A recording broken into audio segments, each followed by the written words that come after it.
Gjëja për cilën tani po flitet shumë në Shqipëri është lufta. Njerëzit flasin për luftën me normalitet dhe thonë që shumë prej gjërave të dikurshme, dhe madje e shoh njerëz që intervistoj, duheshin bërë. Do thënë armët, armatimi, ushtria, komandimi, gjithçka. Dhe prandaj thash faktin që në të gjitha këto intervista që unë po marr përmendet babai juaj edhe roli i tij në atë që quaj diktaturë në Shqipëri, por që quaj edhe ndërtimi i një shteti. Ju duket kjo një lloj dëshire që kanë njerëzit për të marrë me llafe? Pse e bëjnë këtë shqiptarët, që rikthehen në kohë dhe thonë që po, ajo kohë ishte... Po ka njerëz që kanë nostalgji për atë kohë, ndoshta edhe nga zhgënjimi që ndjejnë, domethënë, prej kohës tanishme, prej kohëve të sotme, por edhe nga harrimi, mund jetë, po edhe në një farë lidhje ndoshta edhe ideologjike që mund ta kenë të trashëguar, të përcjellë nga prindja apo nga gjyshi, apo domethënë varet se nga vijnë këta njerëz. Nuk besoj të jenë nga ata që kanë vojtur. Po. Domethënë njëri që ka vojtur kur nuk do thoshte që bunkerët duheshin, që armatimi duhej, ai s'do fliste kur. Jo, është tjetër gjë. Bunkerët është tjetër gjë, ka të bëjë me atë delirin e autoizolimit.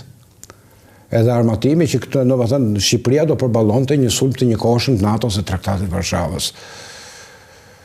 Ajo është një, edhe për të krijuar një lloj psikoze, po edhe për të induktuar vetes një lloj psikoze, do thosha unë.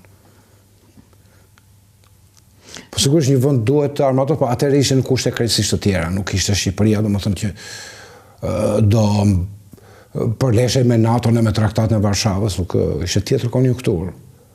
Kurse tani Shqipëria është në NATO, po është tani problemi është i armatosjes e Europës.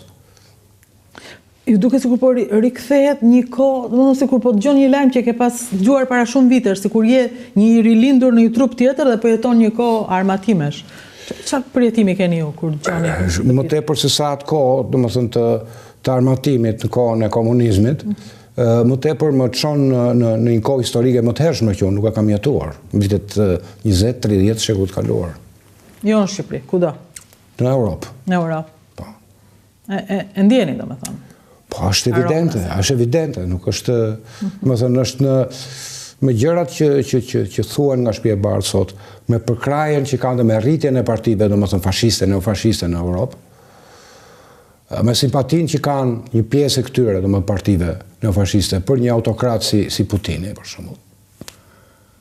Është janë kohë të vështira për demokracinë. Për shembull, mbyllet zëri i Amerikës. Si vjen kjo për ju? Si lejm?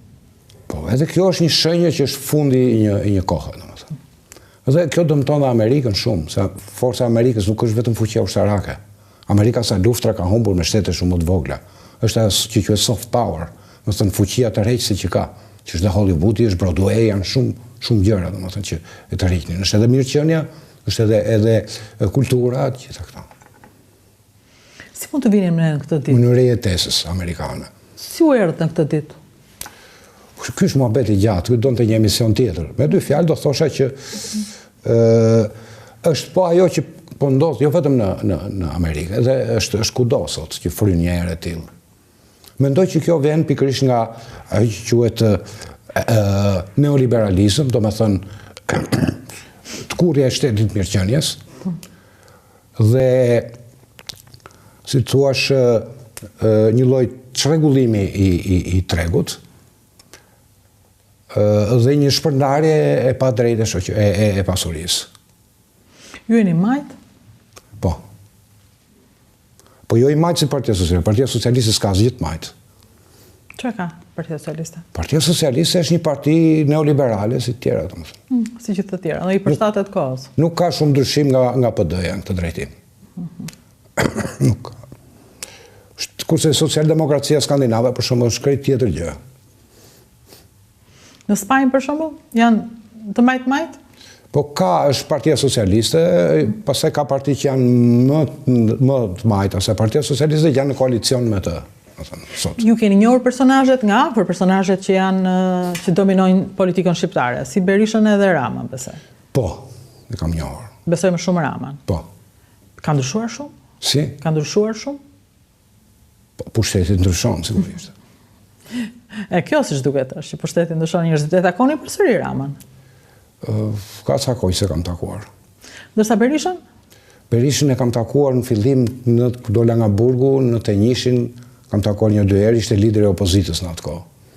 Edhe kaq, nuk është se mbajtet më rëdhane, përsa kohë 97-a ishte një për arsyeve që... Po as më përpara, domethënë nuk e kam, mbas në Tenjishit nuk e kam takuar më.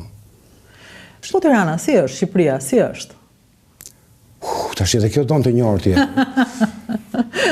Po jo, sa erdhëm nga... Ju tani keni ardhur, ju dy keni ardhur praktikisht, edhe kjo Shqipëria si kur dyshon me ditë. Ka gjëra që janë më mirë, ka gjëra që janë më keq. Ka një lloj sistemimi të qytetit, të qendrës, një lloj glamori, ka më shumë drita, rrugët më të mira, po nga ana tjetër janë këto kullat që janë krejt, janë absurde. Janë absurde, janë të frikshme. Të frikshme? Të frikshme, ja. Po, kur shoh ato mendoj për Serkasin që thot lidhjen me Dajtin. Ndërkohë, edhe kjo do një emision tjetër, po unë po e bëj si pyetje, është në Burg një djalë i cili drejtoi Bashkinë e Tiranës dhe lideri i opozitës Berisha e përmend gjithmonë fatin e tij si një fatë ngjashëm me të babait tuaj. S'ka lidhje fare, është tjetër situatë dhe të tjera shkaqe janë këto. Po i çbëj dhe kthehem te kaluara edhe për një gabim të madh në fakt, po duke ditur sa ju doni të dini që e ndiqni këtë ekran, po nuk mund të bësh pyetje që duke bezdisur, kjo është e qartë. Dhe për më tepër kur ftesa është për një libër. Po ne gjejmë mundësinë për ta përdorur edhe letërsinë për të folur për realitetin. Po letërsia në fakt nuk ka lidhje me realitetin. Çfarë është letërsia? Çfarë është letërsia? Letërsia në rast parë nuk është që pasqyron realitetin, po e merr realitetin si pretekst dhe bën një parodi të realitetit.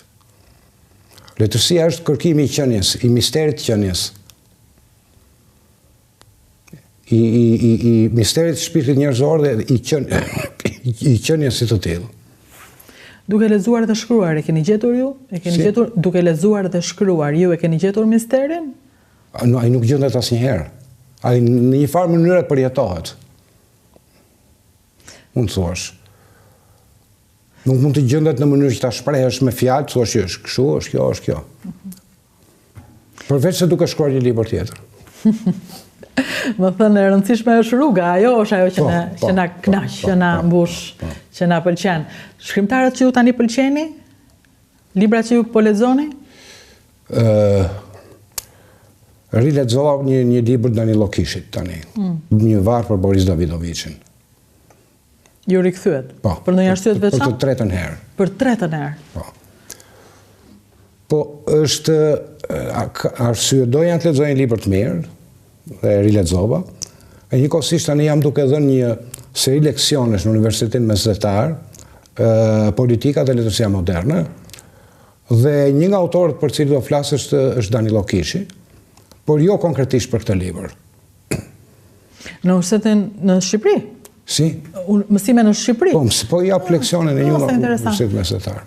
Dëgjojnë për letërsinë të rinjt e TikTokut? Ata janë të vëmendshëm, ata që vinë në kursin tim janë të vëmendshëm, që vinë leksionet e mia. Kanë pyetje? Po, sot kishte pyetje, ishin interesante. Për letërsinë vetëm? Më tepër ishin përgjigje që i bëri një profesor, se sa pyetje. Po kishin të bërë me estetikën më tepër. Më thënë janë të vëmendshëm, ndryshe shpendojmë ne që rinia e TikTokut e zhurmave, ata njerëz që ju i keni student? Ata që kanë ardhur atje janë të vëmendshëm. Të vëmendshëm. Ose interesante. Ju falenderoj shumë për këtë. Faleminderit juve që më ftuat. Faleminderit dhe ju uroj shumë fat librit tuaj. Faleminderit. Ky është libri, është Merimanga dhe Pasdekja. Uroj që ta merrni edhe ta shijoni. Faleminderit.